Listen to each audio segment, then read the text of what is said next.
नमस्कार, capital TV का खास शो राहुल का अग्निपथ देख रहे हैं आप। मैं हूं आपके साथ पूजा। हिमाचल प्रदेश में बारिश के कहर से मौतों का आंकड़ा बढ़ता जा रहा है, तो राजस्थान के कोटा से छात्रों के आत्महत्या के मामले भी लगातार सामने आ रहे हैं। मतलब कांग्रेस शासित राज्यों का हाल बुरा है, पर कांग्रेस के सबसे बड़े नेता राहुल गांधी बेफिक्र होकर लद्दाख की वादियों में बाइक राइड कर रहे हैं। साथ ही अलग अलग जगहों पर जाकर युवाओं से भी बातचीत कर रहे हैं। इसी बीच राहुल गांधी ने बीजेपी आरएसएस पर बड़ा हमला बोला है। उन्होंने कहा कि बीजेपी सरकार में मंत्री फैसले नहीं लेते हैं, इन मंत्रालय में तैनात किए गए आरएसएस के लोग मंत्रालय में फैसले लेते हैं। राहुल ने आगे कहा कि बीजेपी देश के सभी महत्वपूर्ण संस्थानों में आरएसएस के लोगों को तैनात कर रही है। मतलब राहुल गांधी का कहना है कि आरएसएस सभी संस्थानों पर कब्जा करके बैठी है। तो आज राहुल गांधी के लद्दाख दौरे और उनके बयान और उनकी एक्टिविटी पर ही चर्चा करेंगे। बातचीत के लिए मेरे साथ स्टूडियो में मौजूद हैं कैपिटल टीवी के एग्जीक्यूटिव एडिटर राजीव जी। राजीव जी, बहुत बहुत स्वागत है। धन्यवाद। राहुल गांधी इन दिनों लद्दाख में है, लेकिन जिस तरह की बयानबाजी कर रहे हैं, वो क्या संदेश देना चाहते हैं मीडिया को? देखिए, वो संदेश तो जो देना चाहते हैं वो मीडिया में पहुंच ही नहीं सकता, क्योंकि राहुल गांधी का कंफ्यूजन अपनी बात और एक्टिविटी में दिखाई पड़ जाता है। राहुल गांधी दो तरह के बीमारियों के शिकार हो चुके हैं। पहला, एक कंफ्यूज पर्सनालिटी, और दूसरा जो उनके अंदर क्रूएल्टी है वो दिखाई नहीं पड़ता है। ये मोहब्बत की दुकान में नफरत परोसने का काम करते रहे हैं। जो लद्दाख में उनकी एक्टिविटी है और जिस तरीके का बयान दिया है, दोनों को समझिए कि पहली बात तो उन्होंने कहा संघ से संचालित होता है सरकार जी। सरकार के मंत्री फैसला नहीं लेते हैं, संघ फैसला लेती है। यानी कि आरएसएस पर उन्होंने इतना बड़ा इल्जाम लगाया है। लेकिन कम से कम राहुल गांधी को अपनी पुरानी बातें याद कर लेनी चाहिए, क्योंकि राहुल गांधी इतिहास भूल जाते हैं। तो बार बार जरूरत इस बात की है कि इतिहास को याद दिलाया जाए। अभी के समय में कोई भी एक व्यक्ति, सामान्य से सामान्य बुद्धि वाला व्यक्ति भी होगा, वो देखेगा भारतीय सरकार शासन व्यवस्था को और इसमें तुलना करेगा कि संघ में क्या कोई भी इतना ताकतवर नेता है जो प्रधानमंत्री नरेंद्र मोदी को निर्देश दे सके, जो बता सके कि आपको ये करना है और मोदी वही करें। एक तरफ राहुल गांधी या पूरी कांग्रेस इस बात के लिए बार बार इस बात का जिक्र करते रहते हैं कि नरेंद्र मोदी तानाशाह हैं, वो किसी की नहीं सुनते हैं, अपने मंत्रियों की भी नहीं सुनते हैं, तो संघ की क्या सुनेंगे। कहने का मतलब यह है कि अगर राहुल गांधी ये चाहते हैं, ये मानते हैं कि नरेंद्र मोदी एक तानाशाह हैं, अपने अलावा किसी की नहीं सुनते हैं, तो वो संघ की क्यों सुनेंगे। और अभी के जो भारतीय राजनीति के जो बदले हुए स्वरूप है, उसमें देखा जा रहा है कि संघ संगठन के तौर पर बीजेपी को मजबूत करती है, लेकिन जो वोट लेने के लिए अगर किसी चेहरे का इस्तेमाल छोटे से छोटे चुनाव से लेकर लोकसभा चुनाव तक किया जाता है, वो है प्रधानमंत्री नरेंद्र मोदी भारतीय जनता पार्टी के अंदर। और कांग्रेस के अंदर कोई भी ऐसा नेता नहीं है जो राष्ट्रीय स्तर पर कहीं भी जाकर खड़ा हो जाए और 30-40% वोट कन्वर्ट हो जाए उस पार्टी के अंदर। लेकिन अब पहला कंट्राडिक्शन यही सी बात को लेकर है कि या तो राहुल गांधी मान लें कि मोदी तानाशाह हैं, उनका पूरे सिस्टम पर कब्जा है, या मान लें कि संघ का सिस्टम पर कब्जा है, मोदी कठपुतली हैं। ये दोनों अलग अलग चीजें हैं। इस कंफ्यूजन को दूर करना चाहिए उन्हें। और दूसरी बात, जहां तक संचालित होने की बात है, तो इनको याद रखना चाहिए कुछ समय पहले, जबकि ये खुद ही सांसद थे, राजनीति से दूर नहीं थे। बात हम इंदिरा गांधी की नहीं कर रहे, न राजीव गांधी या न नेहरू की कर रहे हैं, बात यूपीए 1 और यूपीए 2 के कर रहे हैं, जब यूपीए की चेयरपर्सन सोनिया गांधी थी और सरकार चला रहे थे मनमोहन सिंह, प्रधानमंत्री मनमोहन सिंह थे। लेकिन उनके कैबिनेट के लोग और कुछ अधिकारियों की किताबों का जिक्र है, ये हर जगह पर यह बात लिखी जाती है, चाहे कुछ वरिष्ठ पत्रकार हैं या फिर कुछ अधिकारी हैं जिन्होंने बताया कि जो मंत्री होते थे, जितने मंत्री थे, ये मनमोहन सिंह को रिपोर्ट नहीं करते थे, ये सोनिया गांधी को रिपोर्ट करते थे। सोनिया गांधी अलग ऑफिस रखती थी और सरकार मनमोहन सिंह नहीं बल्कि सोनिया गांधी चला रही थी। किसी भी मंत्री को सलाह लेने के लिए, अपने मंत्रालय से संबंधित फैसले लेने के लिए प्रधानमंत्री से आदेश की जरूरत नहीं थी, बल्कि सोनिया गांधी से आदेश लेना पड़ता था कि योजना चलाएं या फिर वहां पर कार्यक्रम रखें या फिर इन सेक्टर में कोई काम करें, इस तरह का इन्वेस्टमेंट करना है। तो बिजनेसमैन से लेकर सामाजिक व्यवस्था तक, सामाजिक योजनाओं तक, यहां तक कि अगर किसी विधानसभा का उद्घाटन करना है, सोनिया गांधी जाएंगी। कोई ऐसा संवैधानिक पद उनके पास नहीं था, पार्टी का पद था और यूपीए का पद था। ये जो गठबंधन है उसके चेयरपर्सन थी, एकमात्र सांसद थी, कांग्रेस की अध्यक्ष थी। पार्टी का पद है, संगठन में, सरकार में कोई पद नहीं है, कोई मंत्रालय नहीं है उनके पास। फिर भी सारे के सारे सरकार को हाईजैक करके रखी हुई थी। सुपर सीएम सोनिया गांधी को कहा जाता था।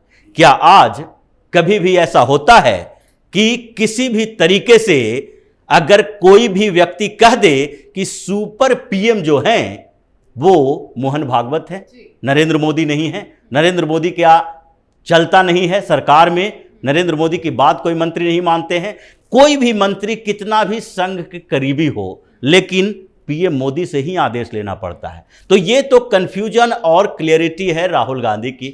दूसरी बात जो लद्दाख दौरे की है, यहां पर भी उनका कंफ्यूजन और क्रियोलिटी सामने आती है। एक कंफ्यूजन इस बात को लेकर है कि राहुल गांधी अभी किस बात के लिए ब्रांडिंग कर रहे हैं। अपनी ब्रांडिंग को देखिए। जब राहुल गांधी भारत जोड़ो यात्रा पर निकले, वो क्या चाहते थे? जब भारत जोड़ो यात्रा पर निकले, कहे राहुल गांधी ने पहले के राहुल गांधी की हत्या कर दी है, खत्म हो चुके हैं, अब ये नया राहुल गांधी है। कैसा राहुल गांधी? जो आंधी पानी बारिश में पैदल चलता हुआ, लोगों से मिलता हुआ, लोगों की समस्या, लोगों के दुखों के साथ जुड़ाव महसूस किए। राहुल गांधी पूरी तरह से बदल गया, दाढ़ी बढ़ा लिए, परिपक्व होने की कोशिश की। मतलब अभी तक जो राहुल गांधी के ऊपर ठप्पा लगा हुआ था कि राहुल गांधी बचकाना हरकतें करते हैं, वो परिपक्व नहीं है। और पॉलिटिक्स में परिपक्वता जरूरी होती है। अगर मैच्योरिटी नहीं है तो संवैधानिक पद यानी कि पीएम जैसा पद आपको क्यों दिया जाए? लेकिन अभी जो हरकत राहुल गांधी कर रहे हैं लद्दाख में, वो कोई मैच्योरिटी वाला नहीं, बल्कि यंगस्टर्स ये करते हैं, ये शौक रखते हैं कि ले जाए वहां से पैंगोंग बाइक के थ्रू जाए, तो बाइक राइड वहां जाके कर रहे हैं। काफी तस्वीरें सुबह से वायरल हो रही हैं। यही कंफ्यूजन है कि भारत जोड़ो यात्रा में आपने ब्रांडिंग किस बात के लिए की? मैच्योरिटी दिखाने के लिए कि हम अब मैच्योर्ड हो गए हैं, परिपक्व हो गए हैं, अब राजनीति में हमारी तुलना पीएम मोदी से हो, हम उनके समकक्ष हो जाएं। जिस तरीके से गंभीरता वो दिखाते हैं, हम भी एक गंभीर नेता के तौर पर उभरे हैं, पहले की तरह बचकाना हरकत नहीं कर रहे हैं। लेकिन दूसरे तरफ जो अभी लद्दाख का उनका टूर है, विजिट है, वो देखिए कि उसमें वो बाइक चला रहे हैं, पैंगोंग तक पहुंच रहे हैं हेलमेट लेके, और बाइक चलाते हुए बच्चों के साथ बात करना तो एक अलग बात है। लेकिन मीडिया में जो वीडियो आ रहे हैं, फुटेज आ रहे हैं, उसके अनुसार तो एक कोई बड़े नेता नहीं, बल्कि एक बचकानी हरकत करने वाला बच्चा जो जैसा काम करता है, उस तरह के काम मीडिया में फैला रहे हैं। ये कौन सा तरीका है कि एक तरफ आप परिपक्व दिखने की कोशिश कर रहे हैं, दूसरी तरफ हंसी ठिठोले में लगे हुए हैं। ये पहला कंफ्यूजन है। मतलब अपने पर्सनालिटी को प्रदर्शित करने के लिए जो कंफ्यूजन अंदर में है कि हमको परिपक्व होना है या फिर ऐसे ही बच्चा बना रहना है। बताया जा रहा है कि कल राहुल गांधी अपने पिता का जन्मदिन भी पैंगोंग झील में मनाएंगे। उस जगह को राहुल गांधी ने क्यों चुन लिया? उस जगह को चुनने के पीछे दो कारण हैं। एक कारण तो यही है कि राहुल गांधी वहां पर उस व्यवस्था को देखने के बाद तुरंत कुछ झूठ गढ़ने वाले हैं कि पैंगोंग लेक, वहां पर भारत और चीन के सीमा का विवाद, वो क्षेत्र जहां पर हर सर्दियों में बर्फ जमने के बाद दोनों सेनाएं वापस जाते हैं, और उसके बाद कुछ क्षेत्र ऐसे हैं जिसका डिमार्केशन सही तरीके से नहीं किया गया, तो सेना इधर से उधर आ जाते हैं। उसके बाद वो वहां पर जाके कुछ गढ़ेंगे, ऐसी चीजें गढ़ेंगे, ऐसी कहानी गढ़ेंगे कि यहां पर आके उनको झूठ फैलाना हो कि जो पहले से भारत का क्षेत्र था, जिसके बारे में बार बार कहा जाता है कि नेहरू ने सियाचिन के क्षेत्रों में चीन को इतने जमीन कब्जा करने के लिए छूट दी।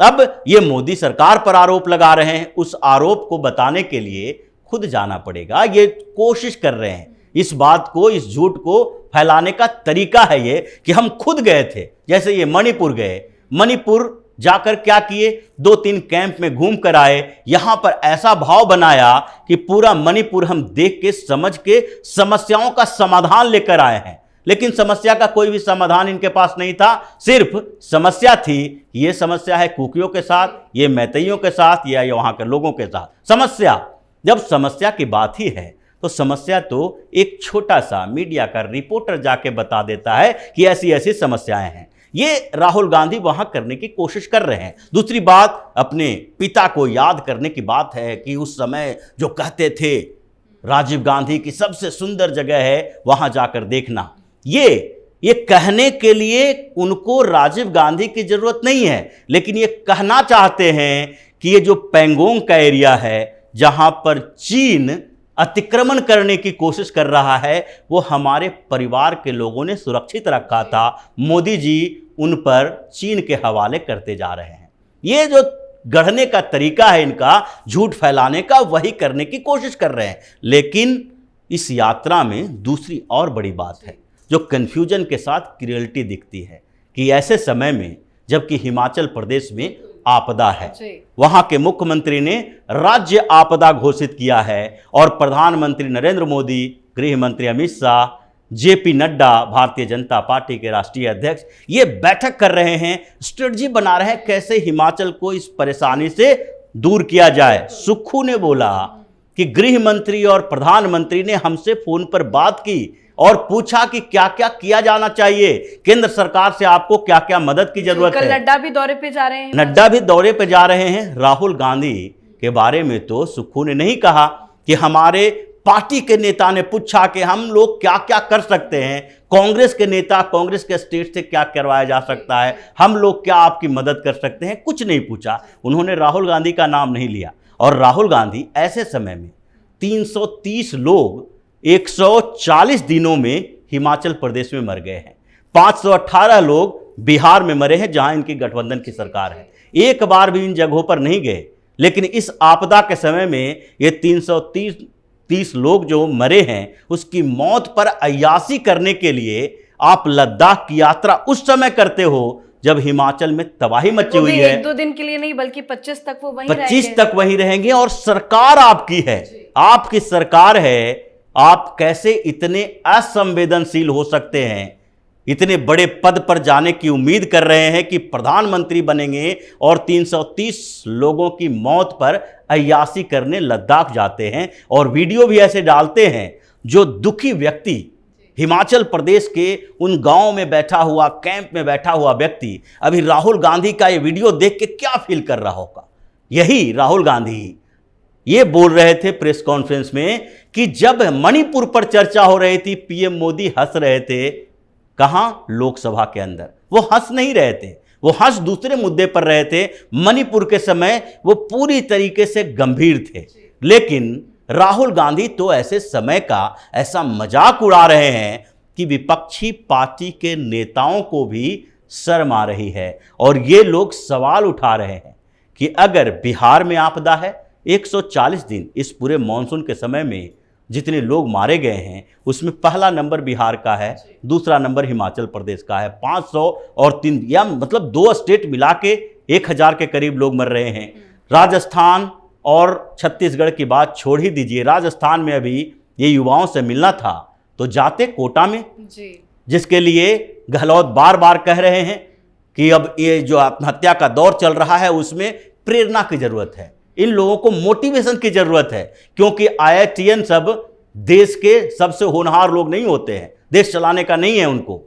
तो इसलिए अगर युवाओं से मिलना है तो उन पीड़ित लोगों से मिलो, उनको मोटिवेट करो। आप लद्दाख जा रहे हो घूमने के लिए, बाइक की सवारी कर रहे हो, तो ये राहुल गांधी की ऐसी गलती है जो अब के बाद अगले 6 महीना तक इनको महंगा पड़ने वाला है। ये मुद्दा उठेगा और सिर्फ भारतीय जनता पार्टी नहीं उठा रही है, बल्कि इसे विपक्ष के नेता ही उठा रहे हैं कि क्या हम इस अगंभीर नॉन सीरियस व्यक्ति के नेतृत्व में चुनाव लड़ेंगे। नीतीश कुमार, ममता बनर्जी जैसे नेता भी सवाल उठा रहे हैं कि ये व्यक्ति जो अपने पार्टी की सरकार वाली जगह पर इतनी बड़ी घटना हो रही है और घूम रहा है, हम इसके नेतृत्व में चुनाव लड़ेंगे तो हमारा भी वही हश्र होगा जो कांग्रेस का हो चुका है, यानी विपक्ष में भी अब फूट पड़ी है राहुल गांधी की एक इस बड़ी गलती के वजह से, और ये अय्यासी कर रहे हैं क्या, चीन और सोरोस जैसे लोगों के, जो इनको चंदा देते रहे हैं, राजीव गांधी फाउंडेशन हो या फिर